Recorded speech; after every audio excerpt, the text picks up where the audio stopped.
So I'm a big fan of Fromsoft Souls games. I know I've kept that very close to my chest with my uploads. You never would have guessed I even knew what a Miyazaki was. I've played every single one more than once, even their most recent title, Elden Ring, but Sekiro was the exception. It was just a one and done game for me at launch. Even after the free updates released, I just hadn't touched it. To this day, I find Sekiro to be by far the most difficult game FromSoft have ever put out. So is it too hard? Or is it a case that I just never properly adjusted to the game since it's so different to the Soulsborne titles? Let's find out. One of the things the Soul series is most well known for is the very hands-off approach when it comes to their narrative or lore. And yes, Sekiro very much does contain engrossing lore, but it's also the most direct narrative they've told to date. Rather than a wanderer or custom character, we play as the titular Sekiro, or Wolf, an orphan taken in during wartime by a shinobi named Owl, specifically in a fictionalized portion of the Sengoku period of Japan.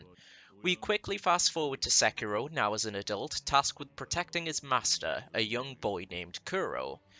The game officially gets going at the now shinobi's lowest point, with his father figure and master seemingly missing, and the nation of Ashina on the brink of collapse, staying in a hole and seemingly stewing in his own misery. That is until an unknown woman drops a note from Kuro, prompting Sekiro back into action.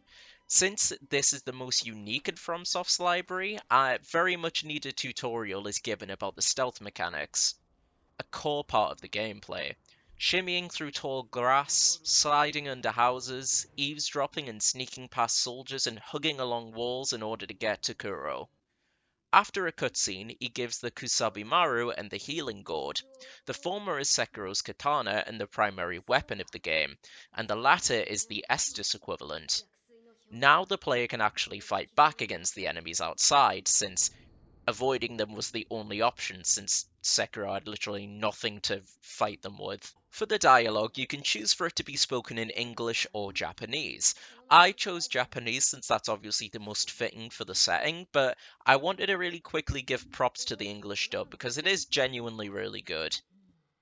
The conversation with Kuro reveals Sekiro was a case of the old amnesia, but right now escape is the priority. But these gods aren't going to let you go without a fight, so let's talk a little bit about the combat.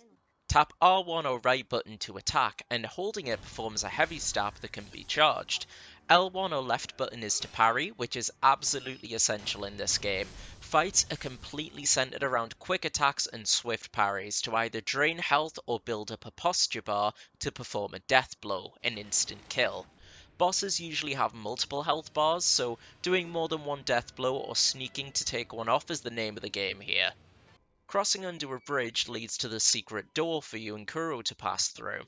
The pair are stopped in a picturesque field by Lord Genichiro, who's kidnapped Kuro. Sekiro squares up to fight, but notice how he draws his sword. It's unsteady, almost clumsy.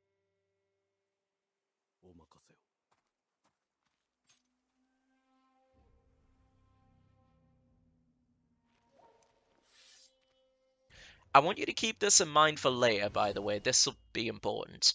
You can actually beat him here, but the outcome will be the same.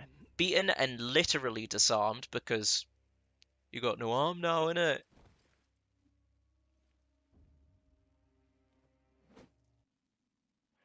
After passing out, he finds an old man carving Buddha statues, and he's grown an arm. He's like Nero in DMC5 at the end. Nah, it's a prosthetic. Outside is another Buddha statue with blue flame. These act as bonfires or lanterns, places you can replenish gourds and resources but respawns enemies. There's also the woman from before, Emma. She's a doctor who created the healing gourd and has orders from her master to assist Sekiro. The last resident here is a man who requests to fight, but after being stabbed just gets right back up. He's immortal, and he lets you practice combat on him whenever you like. A really cool way of helping the player adjust to combat beyond the tutorial, as well as just being a pretty cool character in his own right. It's been ages, and I forgot that chickens are actually a legitimate enemy type. I don't know why, but I just find that really funny. Just, you can die to a rampant chicken. In the Ashina outskirts, the first of the prosthetic tools can be found. These serve as extra options for combat, and the only other weapons in the game aside from Sekiro's sword. This is the loaded shuriken, a long-range option for foes. The tools all use spirit emblems, consumables found in the world and buyable at sculptors' idols, the blue flame statues I mentioned earlier. You can equip up to 3 tools at one time, and you can swap them anytime in the pause menu, and you can actually pause in a Fromsoft game. Mental. These purple lights are new to me. These are called remnants, and they're player phantoms from past games, which weren't in the game originally, so it was quite a shock for me to see these with Sekiro being a purely single-player game. It's fun to see what exactly other people get up to, though. The player later comes across a woman who believes that Sekiro is her son, Inosuke. She hands him a bell, and you can find Inosuke just outside the house, and he seems to be worse for wear, to put it lightly. Oh, and during his dialogue, an enemy just walks in and just politely waits for us to finish the conversation. I love it. At least they have manners. Oh, something I completely forgot to mention, the resurrection mechanic. I don't know how I did, it's literally in the title of the fucking game. Doi. After being cut down, you have an option to come back to life, with existing resources being drained and your health at half. But this has a drawback. Being killed enough times will cause a disease to spread called dragon rot. This will cause certain NPCs to become sick. You can still interact with them, but it'll halter any side quests you're doing with them. Now that sounds pretty bad, but there is a cure. By going to an idol and using an item called a Dragon's Blood Droplet, it'll fix anyone suffering from said illness. After further progression, the sculptor gives you a book of shinobi arts, which allows the player to perform special moves, with you being able to equip only one at a time. That bell that the old woman gives does serve a purpose though. By offering it to the kind Buddha statue in the temple, you can travel back into Sekiro's lost memories, but this is something I'll explore a bit later on. The next tool you get is my personal favourite, so I did a bit of grinding for money to get it. The firecrackers, they make an explosion to stun the enemy. This works on most enemies across the game, so it's a really powerful tool. Whilst I said firecrackers work on most enemies, it's most effective on beast-like foes, such as this mini-boss, the Chained Ogre. It's with him that unblockable attacks are introduced, moves you usually need to jump or dodge away to avoid when a red symbol and sound prompt comes up. Although ones that aren't grabs, like stabs forward, can be beaten with a skill you get around the same time, the Mikiri counter. By dodging forward, you do a massive amount of posture damage, and it looks really cool, you just stomping on their sword and them being just stunned. Across the areas, you can find different types of sake you can drink with a few characters, which unlocks special interactions between them. Sekiro's a right session as it turns out then. 2 routes are now open, a path to the left where a note warns of a being called the Headless, and a path downwards with a giant snake. I was absolutely dreading this part of the game. I despise snakes so much, and the left path didn't seem to lead to anywhere, so I had no choice but to deal with the snake. Oh my lord, the bit where it's searching for you in the little hut, oh, it makes me sick. But at least you get to stab it. But that's not the end, sadly. It starts freaking out, so you gotta mosey on out of there to higher ground to avoid it killing you. Soldiers here make mention of a Gyoubu the demon, guarding the gate to Ashina Castle. Sounds pretty spooky, so before fighting him, I decided to go back and explore the Hirata estate and Sekiro's memories. More tools are inside, the shinobi axe and the flame vent. The former is exactly as it sounds, a heavy weapon that's particularly good against any shields or heavy armor, and the latter acts as a flamethrower which naturally builds up the burn status, which causes continuous damage. Near the spear mini-boss, I managed to discover a tucked away section here. I think before I was supposed to, since they were mostly turned away from me, I'm pretty sure the intended way is to jump down the large hole and cut through them that way. But I think I did it the opposite way, which was fun. You'll eventually come across Owl, Sekiro's foster father. He insists that there's no point in tending to his wounds, giving him the hidden key for the upcoming Harada temple. Just before getting into the temple proper, an NPC is dead set on defending Kuro against Juzu the Drunkard. I don't know why, but this boss in particular always manages to get a laugh out of me. I think it's the name, he's a funny little fella. Although, not a laughing matter is that the samurai dies during the battle. You can save him, but he died right at the end for me, so rip to my new homie. Thank you for helping me kill Juzu the Drunkard. Further on, a dying man hints to the gimmick for the upcoming fight, giving the snap seeds, an item used to dispel illusions. In the burning basement, Sekiro finds Kuro and his old tutor, Lady Butterfly. For a first main boss, she's hard, really hard. I managed to beat her first phase pretty consistently. The best strategy I found was to stick close and attack her 2 to 3 times maximum, and then using shurikens whenever she jumps. Admittedly, she was kicking my ass, so I needed to go back to the snake zone to grab some more snap seeds, since she only uses her illusions in the second phase, and that's what I was really struggling with. But after getting more supplies, I managed to beat her first try.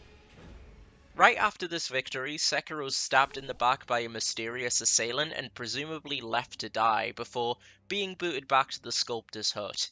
After having some more drinks with him, he reveals Ishin chopped his arm off and the concept of Shura, which is someone who mercilessly slaughters everyone and everything in sight, in essence becoming a demon.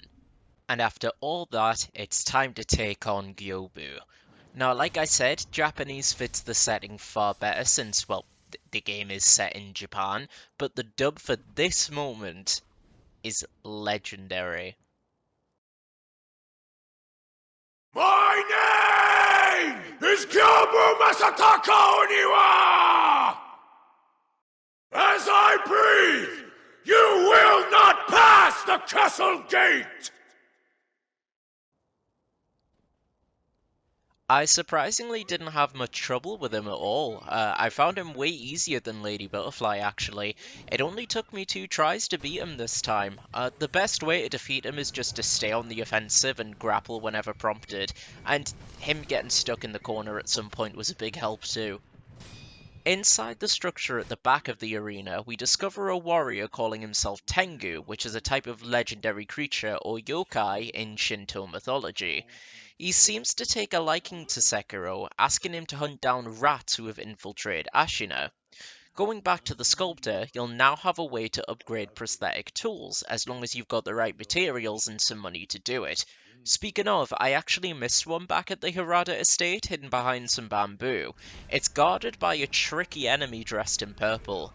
Beating him rewards the player with the Mist Feather, allowing you to vanish in a puff of smoke when dodging, akin to similar items in the Souls games. That purple guy? Get Markiplier.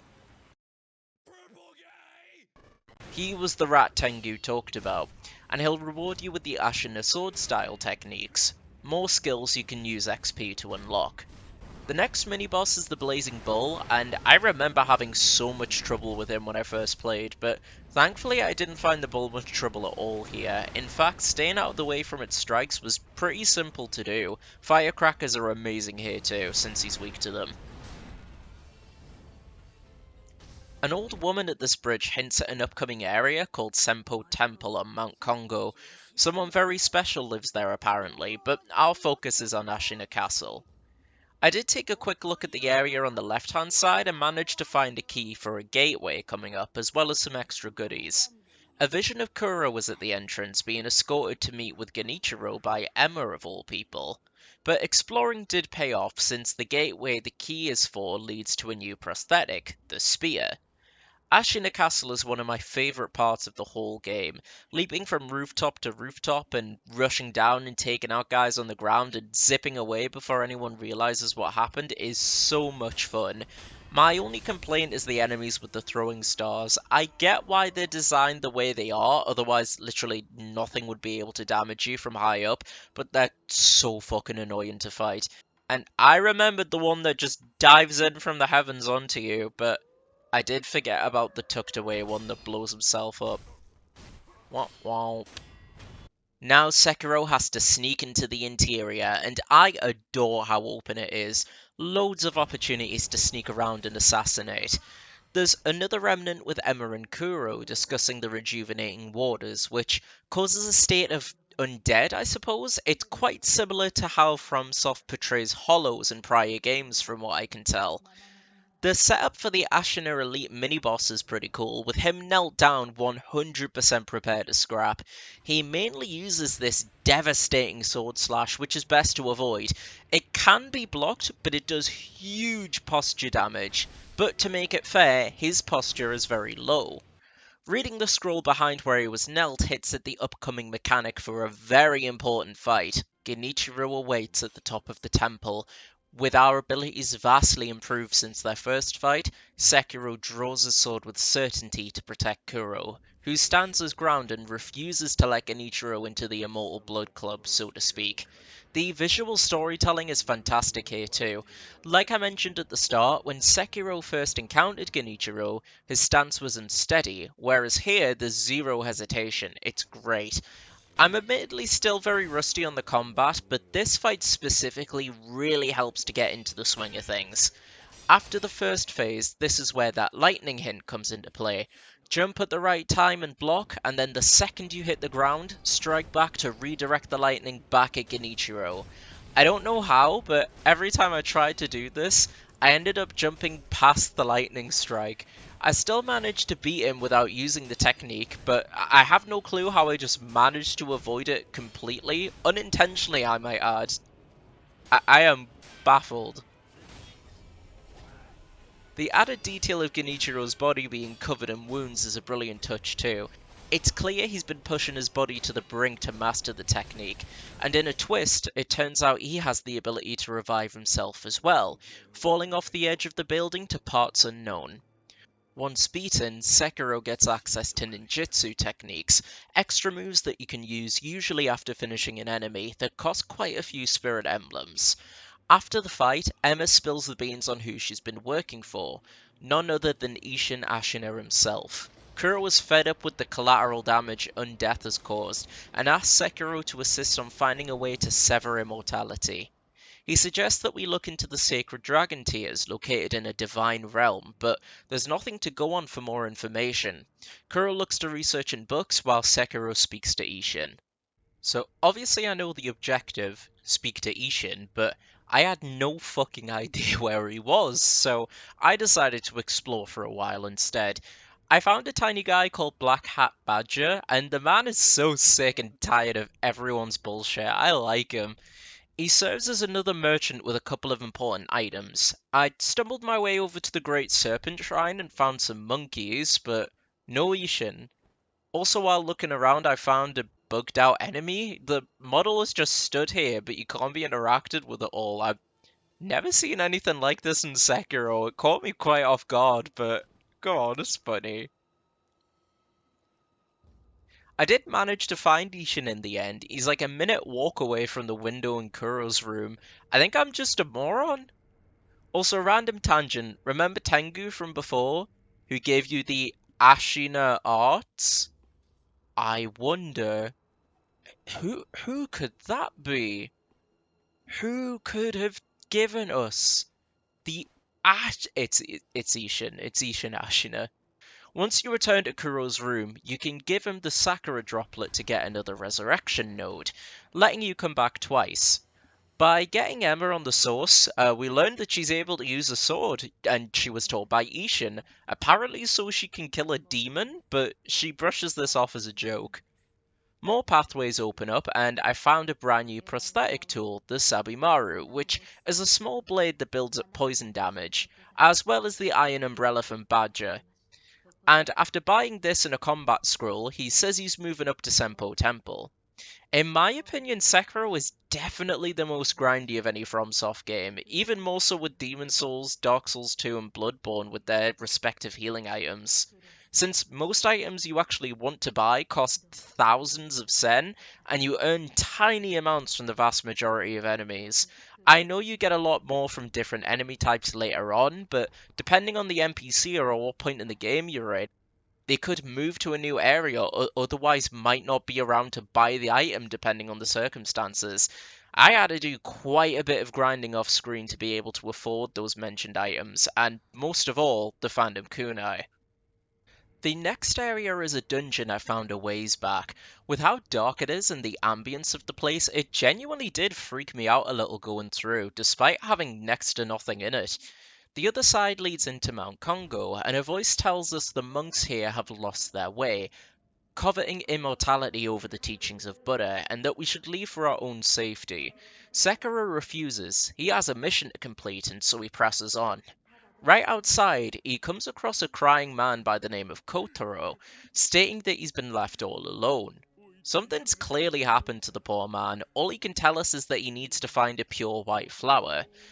There's this mechanism here too that's used for operating this kite. I can't do anything about it at the moment, and there's nothing we can do for Kotaro either, so let's move on.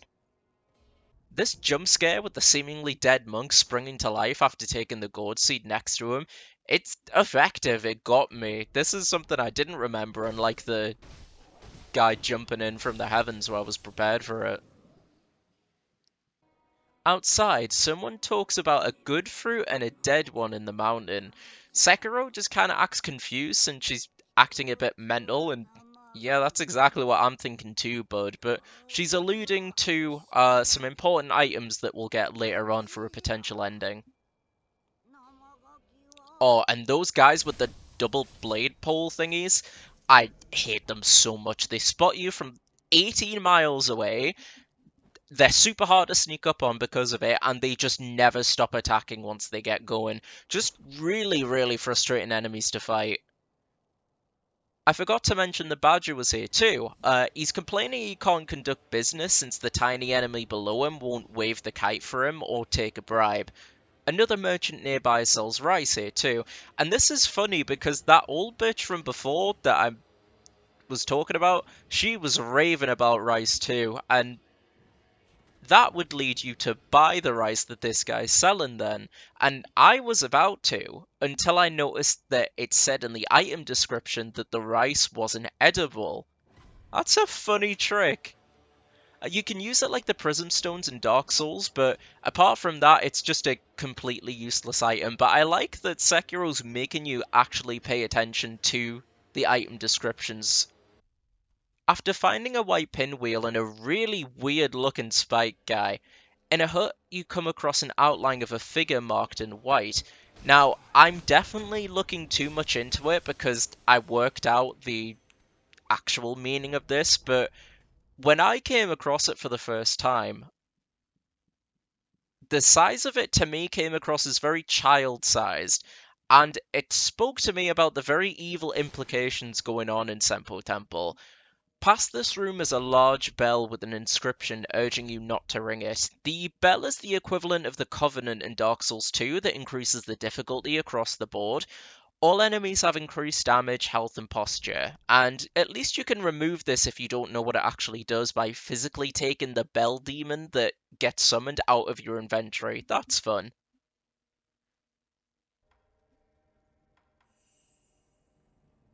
The white pinwheel is here too, so I gave it back to Kotaro, who in turn will ask you to spirit him away. When asking him why he wants to be spirited away, he says it's his favourite Ghibli movie. Spirited Away is the best Ghibli movie, by the way, don't at me. No, he actually says that he'll go to the place where the missing children that he's wanting to protect are. To me, though, that sounded definitely like offing him, and I refused to do that. Koro's just too nice of a guy, so I wanted to wait and see if there was another way. I did find another pinwheel, this one red and white, and from what I've researched, I believe these pinwheels are meant to represent the children that Kotaro was looking after. The monks have committed some absolutely atrocious actions, using these children as basically guinea pigs to see how they can achieve immortality, and they all didn't survive the process. The scenery and the music that you find all the different pinwheels in made me legitimately just pause and take it all in for a moment. It's an extremely somber little moment. But moving on, here's a fight that I remember extremely vividly. The Armored Warrior. Try to attack him all you want, he's going to be completely invulnerable damage-wise, but the same doesn't go for posture. And breaking the posture near the edge, which he'll kindly open up for you with his wide sword slashes, and you can push him off, ending the fight. Not only is this just a fun fight in and of itself, I like to think of it as a little callback to the Dark Souls games and Demon Souls by extension. The Robert he screams out for as he falls is actually his son who created the firecrackers. He travelled with him from Europe to make money and look into rumours of immortality for Robert's terminal illness, and in exchange for guarding the area we find him, they agree to both cure his son and make him immortal. Unbeknownst to him though, Robert was used and disposed of like the rest of the kids at Senpo Temple. I love how pretty this area looks. It always stood out to me as particularly pleasant to the eye. I came across this tiny temple full of these centipede enemies, or as I call them, the knife hand homies. The sheer amount of them along with the mini-boss itself constantly being on your ass is stressful, but fighting the boss itself is good. Very parry heavy though, even for this game. It's on the main path, but technically possible to miss, and I like that. It rewards you for exploring thoroughly. I dislike seeing the pole blade fellas again, though them being so close to each other is still beyond annoying. They always seem to be at least 2 or 3 bundled together, and you can't just pick one off, you have to attract all of their attention. After making my way through a cave that was extremely hard to see in, we discover the Senpo esoteric text, circling right back to the cave entrance and the idol. To progress, I need to head deeper into the main hall, but not without a quick sesh with the sculptor. Monkey Boo's brings back a lot of fond memories for him. Apparently he trained in the valley that the drink's made in his youth. Before progressing, I went back and bought the Dragon Mask fragment from a prior vendor. Since I had loads of money saved up, it won't be useful until the other fragments are collected later, so I'll wait to discuss its use until then. By ringing a bell in the main hall, you're taken to another realm with panels of different monkeys in view, cluing you in on how to succeed. The boss, the folding screen monkeys, are based on the Buddhist teachings of hear no evil, see no evil, speak no evil, and do no evil. One stays right behind you, being invisible. You just need to slash close to the footprints it makes to kill it. The next has poor eyesight but amazing hearing, so you just need to carefully sneak up on it. The next is the opposite. It can see you from miles away, but get it close to a constant source of noise, like the rushing water, and it'll mask your approach. The final one has both bad hearing and eyesight, but will alert all other enemies if it spots you. Once beaten, it's revealed the monkeys were only trying to keep the individual who originally warned Sekiro about the dangers of Senpo Temple hidden. They allow us to meet them in the inner sanctum, being warped right to it, since it was located right next to the main hall the entire time. This is the child of the rejuvenating waters, the sole survivor of the experiments that the monks performed, and she is the one in possession of the mortal blade that Sekiro's been searching for. But, as the name implies, kills anyone who draws it, and Sekiro was no different. Except yes he is, he can revive himself, silly Billy. With the mortal blade in tow, you can head back to the dilapidated temple and tell Hanabi the Undying all about it, who will in turn ask you to kill him. You can refuse this, but given what he's confided in you, the poor guy is clearly suffering and very much wants out. Giving him time to prepare, I found the merchant from Ashina Outskirts has set up shop here. Coming back to Hanabi, he's made peace and is ready to go. Fulfilling his request gives you the Hidden Tooth item, an instant death tool that doesn't cross out a resurrection node, which is useful in certain situations admittedly. I always found it to be a bit niche, personally, for how I play it, but it does have its uses. With these aside, it's time to move on to the underside of the Sunken Valley. It presents an interesting new dynamic when it comes to combat and traversal. having to be mostly airborne and constantly on the move to avoid fire from the Snake Eyes mini-boss and their lackeys. Further along, after taking down another centipede mini-boss, you gain another prosthetic tool, the Divine Abduction, which creates a gust of wind to turn enemies around. When warping back to the Serpent Shrine, I got jump scared by Tengu, who wants to know if Sekiro has mastered any secret techniques. I haven't yet, but this is going to be a priority. Back at the gun fort, I was looking around for items when I was greeted with an extremely unwelcome sight. That giant snake twat from before is back. I remembered him breaking the bridge was coming, and I tried to jump to get to the grapple point at the other side, but I completely missed. I think it is possible to get it, I just jumped at a really bad angle, so I had to deal with it trying to eat me in the water below, and was just utterly panicking the whole time. I did manage to find a little cave to escape into, and past this a monkey's decked out with swords and guns, ending with a little army of them. I kind of felt bad about fighting the little guys, to be honest, but they do try to kill you first, so at least you get more monkey boos out of it. You gotta look at the bright side of these things. Down below is a certified Miyazaki Hood classic. A poison swamp that halts your movement. I thought something was missing in Sekiro, thank goodness. If you continue down here and go into the cave, you'll find that fucking snake again. I was unable to kill him here, sadly. I really thought that you were able to kill him in this cave, but since it'll use its massive body to box you into a tiny shrine-like area with some snake viscera, which, as disgusting as that is, will be important later on, you can actually crawl up to a new area here, the Poison Pool. If you stick to the high ground, though, you'll encounter the Guardian Ape boss. Before taking him on, there's just one thing I want to take care of first. Remember that kite mechanism I couldn't do anything with before? Well, by using the puppeteer ninjutsu technique, you can make the small enemy beside it raise the flag up for Badger, as well as giving us access to a new route. Once we reach our new destination, we run into Badger again, who explains his business here. He was burying his child. It was due to this loss that he couldn't take life in Senpo as it is now. After chatting with him, I can finally finish what I came here for.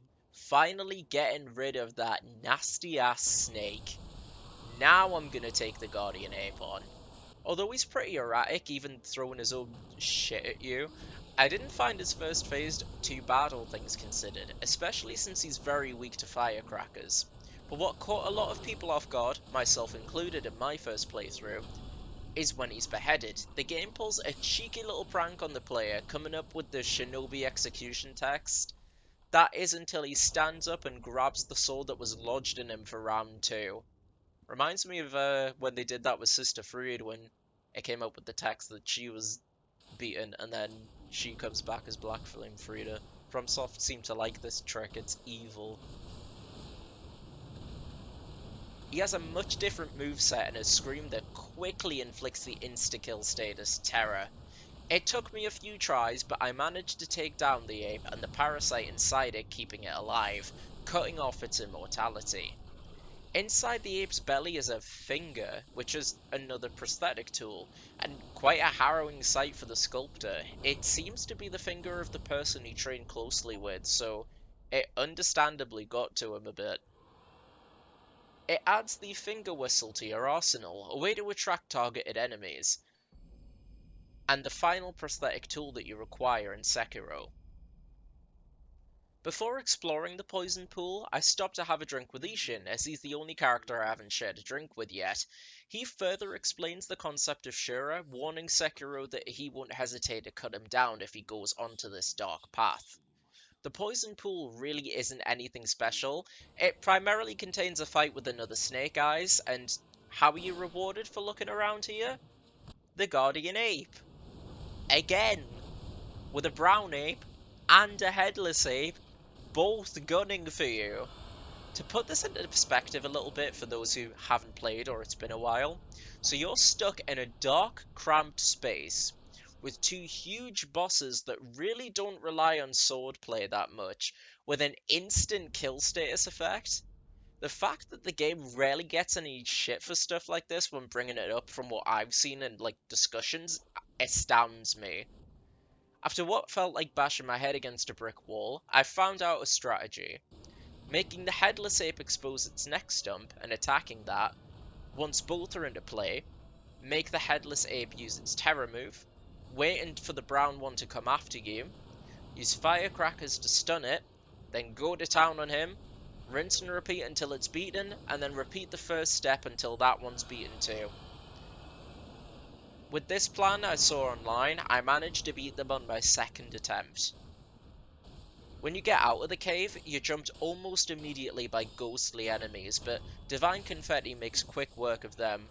Plus it makes your soul glow purple, and it looks really cool. It really gives off Mace Windu vibes. At this point though, the aforementioned cave becomes inaccessible through the idols, due to it being taken over by a mini-boss called the, and I've never heard this pronounced out loud, so forgive me if this is wrong, Shichimen Warrior. This also relies heavily on terror, which is, oh, so fun, but luckily the Divine Confetti absolutely rocks him too, so it wasn't too bad. So I looked up what to do about Kotaro, because I was not going to kill the poor guy, and as it turns out, you can use the Divine Abduction to transfer him to the Divine Realm where the folding screen monkeys were. Although they remain invisible to us, Kotaro's able to interact with the children he mentioned now they're all reunited, ending his questline on a happy note. With that matter taken care of, we're going to head deeper into the Hidden Forest, which is coated in a heavy fog. Very Silent Hill coded, I like it. The only way to remove it is to sneak into the abandoned temple and kill the Miss Noble inside.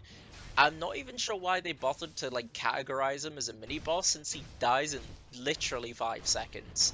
But by defeating him, the fog dissipates so we can explore more of the forest, and oh my god, I hate the Headless here so much. I'm not a fan of the Headless in general, but fuck this one in particular. I think it's the fact that he builds up terror and stops your movements that really pisses me off. Like, I know he's meant to be a more passive enemy, so you can hit him to dispel the mist, so your movement isn't so slow and fight him properly. Not mine. Mine was out for fucking blood the whole time. The anti-terror gourd you can pick up is a big help, but it's still awful nonetheless. You get the gourd I mentioned in the nearby Mibu village. A scared man explains that something is wrong with the water. The priest in town had encouraged everyone to drink it, but pretty much everyone has turned into monsters due to it. Reminds me of Bloodborne's healing blood now I think about it. Before progressing, I went back and upgraded some gear and had a quick piss up with Emma and Ishin, learning that the former was saved by monkeys as a child, and the latter tells of Genichiro's mentor, Tomoe, and her graceful fighting style in his earlier years in the rebellion. I also forgot about an NPC back at the Hirata estate. This dude in a jar wants carp scales. You can use them to purchase extra items from him, so I spent a bit of time doing some impromptu fishing, I'll call it. After getting through more of Mibu village, the shinobi from the start of the area can be found gravely injured. He speaks of a beautiful melody that you can hear nearby, and sure enough there's a woman playing the shamisen close by, who soon attacks. It's really weird, but I found the best way to beat her was getting her past the bridge nearby, and that somehow causes her AI to only block if you attack and then just wait every few seconds for some reason. No clue how this works, but this was the most effective way to beat her.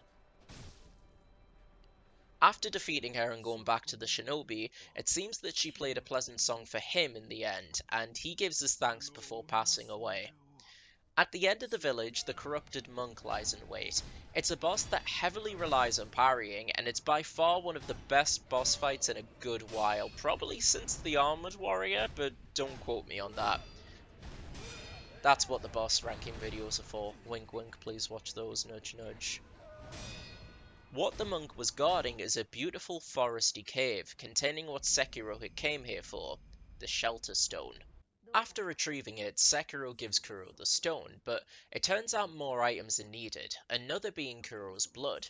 Normally someone of his heritage can't bleed by regular means, but he found some clues on how to accomplish this while we were gone. Emma confirms it for him and the player anyway, it's through the mortal blade we have. After doing a bit of underwater treasure hunting and rice eating, I paid the rejuvenation girl a visit, but she seems unwell. She wants to eat a persimmon, and since I had a few, I decided to give her one. She gives us food all the time, so it's only fair. She requests for us to give Kuro some rice too, resulting in a very wholesome interaction between Sekiro and his master, with him making rice balls for Sekiro to eat and him asking if he's too shy to eat it in front of him if you leave. If you come back to the Rejuvenation Girl and hand the text that can be found in Senpo to her, she'll head for the Halls of Illusion. She'll then mention returning the dragon's heritage to its rightful place, rather than severing it completely. We have no clue where to start on this though, and need more information, which can be found inside a cave near the main hall in Senpo. Bring the item of interest to her, and she'll explain she needs 2 persimmons of serpents. I was doing little air quotes, and I forgot that you can't see. I was doing little air quotes for the persimmons of serpents. What she means is their innards, and since I already have that, and the older viscera from the shrine, and a fresh one from the giant snake, we give them to her. Oh, and also, turns out the little body out mark is for little gaps that you can slide through. I thought my little theory about the outline in Senpo Tempo before was cool and harrowing, but oh well, I choose for it to be both. Inside the hidden spot, there's a fight with another headless. Oh, and there's a hidden area between Sunken Valley and Ashina Outskirts I missed, so I quickly went through that. And what's your reward for exploring this pretty tucked away area? Another headless fight! Yippee! It feels like it's taken eons, but I finally unlocked one of the secret skills. I chose Shadow Rush. If you tell Tengu, he'll give you the Mushin esoteric text as a reward. But now I had a problem. I had no idea how to progress the story. I tried quitting and reloading, I tried eating the rice Kuro gave me in front of him, I tried running around Ashina Castle for some sort of prompt, until I eventually worked it out. I only went and forgot to pick up the reason I was fighting the guardian ape in the first place, didn't I? The flower. What a silly sausage I am. Once collected, all of Ashina Castle aside from the dungeon entrance has been locked off, with Kuro's room included. Outside, a soldier can be spotted running for his life until he's cut down by someone dressed in red. The bridge connecting the castle to the outskirts has been destroyed too. These mysterious invaders are soldiers from the Interior Ministry, more of the rats that Tengu alluded to. In the main hall of Ashina Castle are new enemies too, including a chained ogre, but the doors are all locked, so you have to take the long way. The enemy placement has been all mixed up to make things more challenging, including more ninja mini-bosses being dotted around. Emma's come back to the dilapidated temple to see the sculptor. She likes to watch him make the Buddha statues when she has time, and the sculptor opens up a bit more about his past to Sekiro, revealing that he's in fact a failed shinobi. In a surprising turn of events, Owl's returned, and the player is given a choice that heavily affects the course of the remaining story. Obey the Iron Code and betray Kuro, or disobey and go against your father figure. Now, like earlier titles, Sekiro features multiple endings, and I tend to go with what seems like the most canonical, for lack of a better term. And whilst it's clearly not the canon one, the Iron Code path features some exclusive bosses and is far shorter than the others, so I'll go with this first. This is known as the Shura ending, and I've never done it before, so I'm excited to see what happens. The game really tries to steer you away from it. Owl emphasizes you'll be abandoning Kuro, and the game itself asks twice if you want to go through with it. Fun fact, my friend did this ending thinking it was just the canon ending the first time he played, and I think he had to play through the full game all over again. The fact that the dialogue seems very natural with Sekiro's response, despite the game clearly trying to tell you not to go for this ending, is pretty impressive too. Anyway, Emma steps in to confront the pair, and while she's no slouch, she's only got the one health bar, so it doesn't take too long to cut her down. However, this is quickly followed by none other than Ishin himself, who vows to end Sekiro before he can become a true Shura. I lost to him pretty quickly, and learned you have to fight him and Emma back to back, so That's fun. I also learned Ishin has some fire moves that really caught me off guard and grab attacks that hit like a truck. But his moveset also hammers home that he did indeed teach Emma, since they share a lot of moves, not only cementing this bit of trivia via gameplay, but meaning that you can learn Ishin's attacks while facing Emma, making rematches genuinely valuable. Ishin is one tough cookie, although I could feel myself getting closer and better in a few instances until I eventually came out on top. Owl starts to monologue about how he'll take the dragon's blood for himself, until he's stabbed from behind by Sekiro, who has at this point fully embraced Shura, taking Owl's blade after finishing him off. The epilogue states that barely anyone in Ashina survived, ending the game. Obviously, this isn't the intended ending, so I'm gonna wind back the clock to that crucial choice Owl gives you. And as a side note, free updates added some new content to Sekiro. I'll talk about it in a bit more detail towards the end of the video, but one feature I'll mention now is that you can change Sekiro's appearance based on what ending you get, but this has no bearing on the gameplay whatsoever. It is cool though, I'm glad it's here. This time around, I'm going to disobey the Iron Code so the story can progress properly. This defiance resulting in Owl turning on his son and becoming the next boss fight. The cutscene also gives a little glimpse into how Owl fights, using trickery and techniques that the player does throughout the game, including the jumping move, prosthetic tools like shurikens and firecrackers, and even items to stop you from using the healing gourd. He's pretty tricky, even pretending to bow down and give up partway through the fight. I really like that he'll react differently whether you fall for it or continue to attack him. That's such a good little detail. With the branch in his possession after defeating Owl, he and Kuro now have everything they need to create the Fountainhead incense. Now all we have to do to reach Fountainhead itself is return to the area after the corrupted monk and pray at the small hut within the cave. Sekiro was then taken by a gigantic creature made from ropes, and with its design, I don't know why, but it reminds me of that new Pokemon from Scarlet and Violet, I think it's called Gimme Ghoul? I haven't played them yet, but it gave me vibes of that guy, and kind of like a wacky inflatable arm tube guy. If you visit the rejuvenating Waters Child again, it's evident she's lost her vision and her tears have frozen over, since she's now become what's known as the Cradle. She explains that Kuro has to drink the frozen tears in combination with the dragon's tears. If you go back to check on Kuro, he'll have some more dialogue about doing what must be done. Emma and Sekiro speculate he's speaking about ending his own life in order to sever immortality, but obviously the pair don't want that, and Emma asks that the shinobi helps her investigate a way to sever immortality without ending Kuro's life. You can agree or decline a request, but I chose to agree. It seems something Sekiro would definitely do. Afterwards, she'll show up at the old grave idol, which I only learned on this playthrough is the grave of Lord Takaru and Tomoe. She's had no luck in her search, so decides to pay a visit to her friend, Orangutan, which turns out to be the old nickname of the sculptor. The pair won't say anything to your face except that they've learnt nothing new, but sneaking behind the temple and eavesdropping on them will reveal that the only way Emma's been able to find is via Kuro Sekiro's death. Confront her about this and she'll be convinced to explain everything, that Tomoe tried to end her own life in the past, and that in order to achieve purification, the Oath-bearer must die. Emma will then hand over the Father's Bell charm item, which she obtained from Owl. By offering it to the Buddha by the sculptor, it will allow you to travel into a new memory. This is all new to me as well, as this is technically optional content, and I had no clue it existed at first release. Sekiro is immediately dropped to where Owl pretended to die in the earlier memory, with a mini-boss in his place. Having shurikens when fighting him is absolutely essential, because when he whistles, he'll summon 3 wolves if he's not interrupted, which is very frustrating and very Capra Demon coded. There's a few stronger enemies dotted around the estate, more lone shadow enemies, and a rematch with Juzo the Drunkard, this time without the samurai homie there to help us out. Rip to him. In the burning room where we first fought Lady Butterfly, we instead encounter Owl Father, which is a far stronger version of the original fight. To be honest, it has to be my favourite fight in the game so far. It's hella challenging, but at the same time, it felt 100% fair.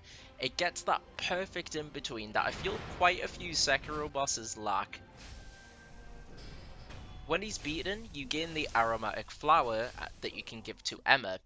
This will help Kuro achieve purification, and with that out the way, it's time to move on to Fountainhead proper, being greeted with another boss right away, the true form of the corrupted monk. It's a good fight, pretty much the same as the previous fight with him, except he has a bit more health. Not much else to say. The area ahead looks absolutely stunning, with cherry blossom trees surrounding a vast lake. Someone high up is constantly throwing lightning whenever you move near the water, causing extra damage, which is extremely annoying, so I can't explore underwater for the time being. Further inside, a woman advises Sekiro that he needs to be careful, informing him that all the nobles nearby crave youth and will kill Sekiro to absorb his. In exchange for telling him, she asks for a favor, that he kills a giant carp that's entranced her father to do nothing except feed it for eternity. The nobles are as dangerous as she said, inflicting the enfeeblement status, making Sekiro move like an elderly man, completely unable to use any items. He uses his sword as a walking stick and taking 10 fucking months to perform an action. Getting past them and beyond the courtyard is a bridge. The perfect time for the aforementioned carp to introduce itself by tearing the bridge apart and giving me a big shock. Speaking of shock, once I got further up into the lightning bastard, it really didn't take much at all to get rid of him. With him gone, I can actually start to explore underwater now. Swimming in games and just swimming in water in general has never really bothered me, but something about the utter silence, how deep and dark the water gets, and the fact that the carp is roaming around somewhere genuinely puts me on edge. It reminds me of the shark from Banjo-Kazooie. I remember playing that as a really little kid. It was one of the first games I ever played, and nothing, there being nothing in the water except the shark and the Jaws theme from Wish playing freaked the fuck out of me. And this gave me the same energy, just that carp can be anywhere. You're rewarded for risking it pretty well though, with a fuck ton of treasure and the final headless mini-boss in the game. There's two of them, but as far as I could gather, defeating one causes the other to vanish, so it's all good with me, I'm not gonna complain. Inside a hut later on, infested with crawling nobles, we run into the woman from before, stabbing one of their bodies over and over. When I first saw this, I initially thought that this was her father, but he's this giant dude next to the bell that summons the carp. You can feed it bait, but that doesn't do anything, but if you go back to the pot man in Hirata Estate, he'll notice you visited the Dragon Spring, and give you the truly precious bait. I quickly stopped to give Emma the gold seed found in Fountainhead, being the final warning giving a maximum 10 charges to the healing gourd. Oh, and I couldn't leave without a cheeky brew with the sculptor. Dragon Spring sake is that good shit apparently. If you give the carp the truly precious bit and go back to the Guardian Apes arena, you'll find the corpse of the carp and be able to obtain its whiskers. The father will be completely distraught for a bit, but confirming the fish is dead and giving him the whiskers as proof gives him some relief. Leave the area or rest at the idol, and the daughter will be present, comforting her father, and now glad he's able to rest. If you go back to the pot dude, he's evolved into a demonic red-eyed fish. You can still speak with him somewhat, it's still even being able to buy things off him for scales. He's got some new wares, and if you buy the left fragment of the mask off him, you'll have the complete dancing dragon mask, allowing the player to exchange skill points for attack power. Getting to the end of the road and praying brings Sekiro into the Divine Realm and up against the Divine Dragon. One of, if not the best spectacle fight Fromsoft has ever made. It's a very close toss-up between him and Rykard in Elden Ring. The first phase consists of taking down small dragon statues, nothing impressive, but the second phase is far more enjoyable. You have to jump from tree branches, catching lightning in the air and directing it back at the dragon, blocking and dodging sword slashes and gusts of wind in between. It's incredibly fun and looks breathtaking. When beaten, Sekiro's walk back to Ashina Castle, greeted with the sight of Ishin's body, having passed away from illness, and central forces have taken the opportunity to storm the castle. Kuro's safe, but he's escaped via a secret passage, with Emma giving Sekiro the key to catch up to him. Most statues around Ashina Castle and at the outskirts are inaccessible thanks to the takeover, so the first order of business is to reclaim them. If you go back to the dilapidated temple, the sculptor has vanished, but thankfully you're still able to upgrade your prosthetic tools. It's my headcanon that Sekiro had been paying attention while the sculptor fixed and upgraded his tools, and because of that he's able to imitate him. At this point, Ashna has become a complete war zone, but I did manage to find Badger in the chaos, and he's in pretty bad shape. He saved a kid who the Ministry tried to cut down, taking the hit for him, and it's genuinely sad. Badger's a real goat. I forgot how much I actually liked him. There's a few more mini-bosses dotted about, so I took them down, and backtracking to the merchant in Ashina outskirts, he's sadly been a casualty of the raid. An unfun fact, you can actually send Kotaro over to him, and if you do, he'll be killed instead. At the end of this pathway, you can spot flames and claw marks all over, and the Buddha statue nearby, instead of serving as a teleporting point like all the others, takes you to a very specific area. If you were wondering where the sculptor had run off to, here he is. His Shura has completely consumed his being and twisted him into the demon of hatred. This boss in particular has always felt so strange to me.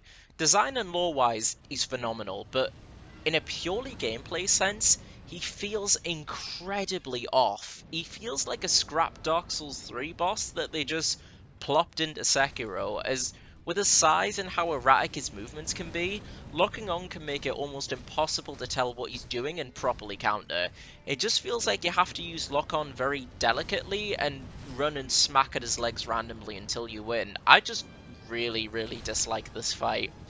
If you wanted to, I don't know, get him to the cliff edge, jump onto the roof and lead him to his death instead of fighting him, quite frankly, I wouldn't blame you. Just as a random example, I wouldn't do such a thing. No way. No way, no how.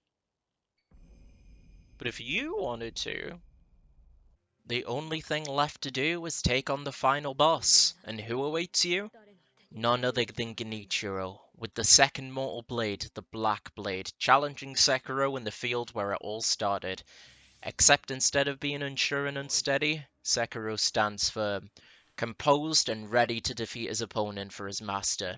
The skill gap between the two is insane at this point, with Genichiro posing little to no threat, especially with his single health bar.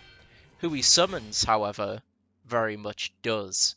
With his last breath, he brings back a younger Ishin Asuna, resurrected from the period he was at his strongest, and god damn does he live up to his reputation as the Sword Saint.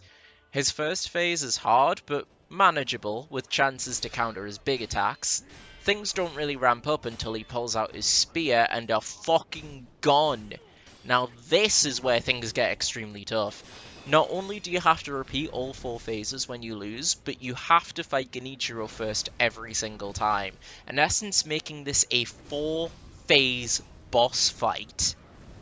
At least you can get to a point where you can reliably no-hit Genichiro, and Ishin's final phase is actually easier since he summons lightning and you can redirect it, but man does it get tedious.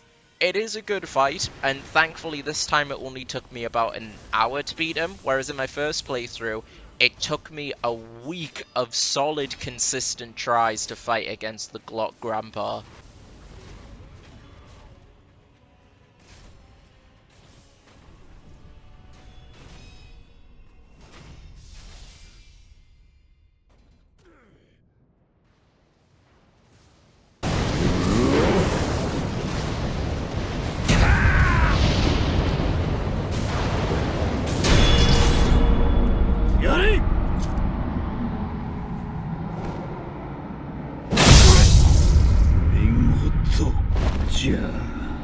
Sekiro.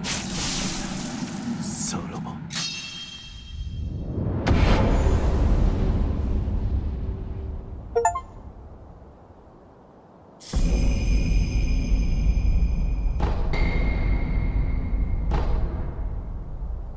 Aside from the Shura ending, there's 3 other endings depending on if you completed those quests and what you hand to Kuro at the end of the game.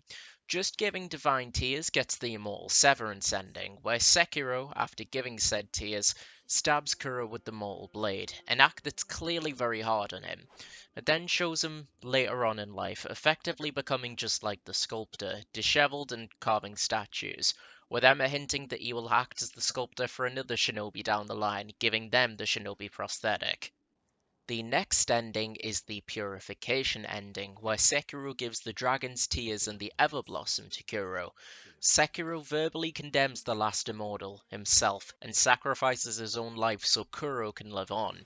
We then get to see a small time into the future, where Emma and in my opinion a slightly visibly older Kuro pays their respects at Sekiro's grave, before Kuro sets out on his own journey, vowing to live his life to the fullest as his shinobi would want for him.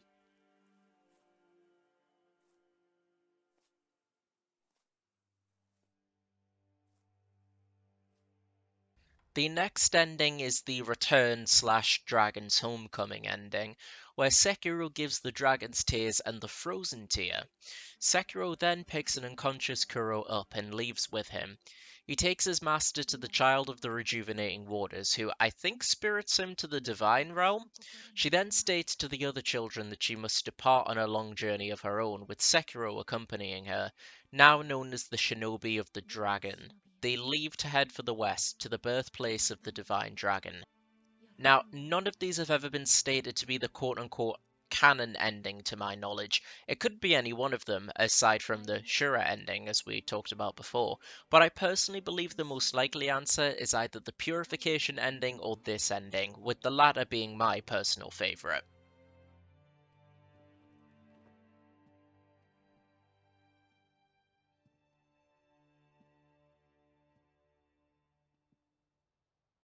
Sekiro does have some bonus content aside from costumes and New Game Plus.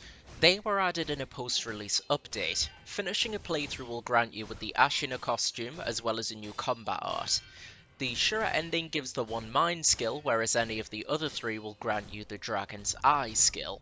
Part of what I've been alluding to, the Reflections of Strength, are where you can refight significant bosses in the game. And lastly, the Gauntlets of Strength, back-to-back fights with specific bosses. There's the Shura Gauntlet with Emma, Ishin, the Demon of Hatred, and Inner Father Owl.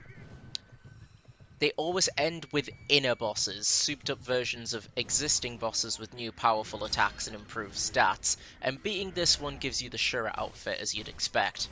The Divine Air Gauntlet consists of Gyoubu, Lady Butterfly, and Inagenichiro. The Severance Gauntlet has the Guardian Ape, Owl, the True Monk, Genichiro Wave Tomoe, and Inner Sword Saint Ishin, and you'll be rewarded with the Tengu outfit for beating this, as well as memories to increase attack power. A new combat art for the Divine Air Gauntlet, the Sakura Dance, and beating the Severance unlocks the Mortal Journey. A staggering 17 boss long gauntlet, including all 3 of the new inner bosses. I'm going to be honest, I have little to no incentive to try these. I don't have the save file for the Shura ending anymore. I did go ahead and do the Divine Air one off screen, but I can't be asked for the Severance and Ishin one. I've had enough, quite frankly. Sekiro is a game I have some weird mixed feelings about. Do I think the combat is extremely fun and well polished? Absolutely. I think you'd have to have a broken brain to try and argue that Sekiro's combat is badly made. Do I think some aspects of the game are questionable and for some reason just seem to get a free pass online, whereas a game like Dark Souls 2, for example, would be raked through the coals for? Yeah, and I think that's unfair. For example, the heavy recycling of bosses, the almost necessity for regular grinding, the inclusion of some status ailments that are just solely there to inconvenience the player, and some really frustrating enemy types. There's personal bias in this. Obviously, everything I make is biased. It's all my opinion. And whilst it's a game I believe is just plain fun to play and well crafted, I'm really glad it has such a unique identity that it manages to craft out of the shadow of FromSoft's previous catalogue. I just prefer their other titles, Dark Souls 2 included. But that doesn't change the fact that Sekiro Shadows Die Twice is one hell of a game. Oh my goodness, it's done. At the time of recording, the Sekiro video is finished. This took way, way, way longer than I anticipated to. It just took a long time to actually get all the footage and stuff, and look through everything in Sekiro. But I'm really glad that it's finally finished. Thank you so much for waiting, all 300 odd of you. Please subscribe. I'd like some more, please. Thank you. And like, and comment, and stuff. Be really, really good to get to 500 subscribers by, like, August. That's gonna be my goal, my target. That would be really cool. So if you guys could make that happen, that'd be sick.